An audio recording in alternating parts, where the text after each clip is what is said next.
আসসালামু আলাইকুম বন্ধুরা, পুরো ভিডিও জুড়ে আমি আপনাদের সাথে রয়েছি, আমি তাবাসসুম। তো এখন দেখেন এখানে খারকোল তুলতেছি, এটা ভর্তা হবে। দেখেন যে সুন্দর এখানে হয়ে আছে, যার এলাকায় যাই বলেন, আমাদের এখানে খারকোল বলে, অনেকে ঘাটকোল বলে, আবার অনেকে চাম ঘাস বলে। তো যে যাই বলেন, তখন এটা এখন আমরা তুলে রান্নার জন্য প্রস্তুত করব।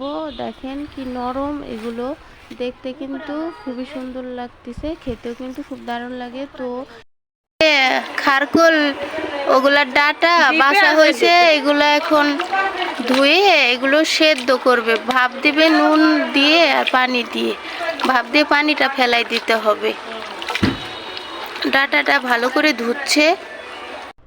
দেখেন সেদ্ধর জন্য কড়াইতে দিয়ে দিছে, এর ভিতরে কিন্তু একটু নুন দিয়ে দিছে। এটা দেখেন এখন সেদ্ধ হয়ে গেছে, এটা কিন্তু নামাই ফেলতিছে, নামায় পানিটা ফেলাই দিচ্ছে।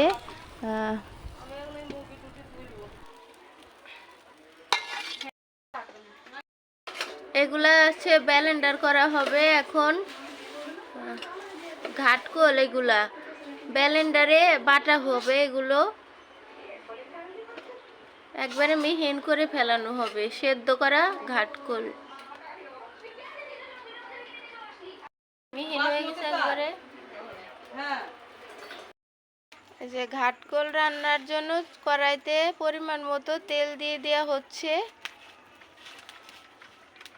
তেলটা একটু গরম হলে এর ভিতরে পেঁয়াজ দিয়ে দেওয়া হবে।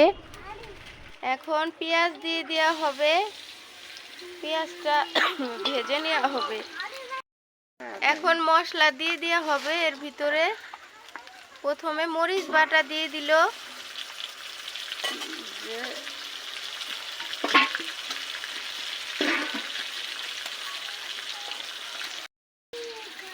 পেঁয়াজটা ভেজে নেওয়া হবে।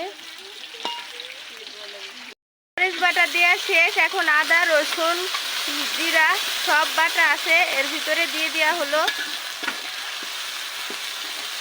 এটা এখন ভেজে নেওয়া হবে ভালো করে।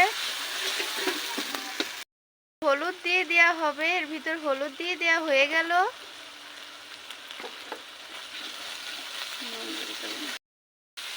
এখন নুন দিয়ে দেওয়া হবে এর ভিতরে, পরিমাণ মতো নুন দেওয়া হলো।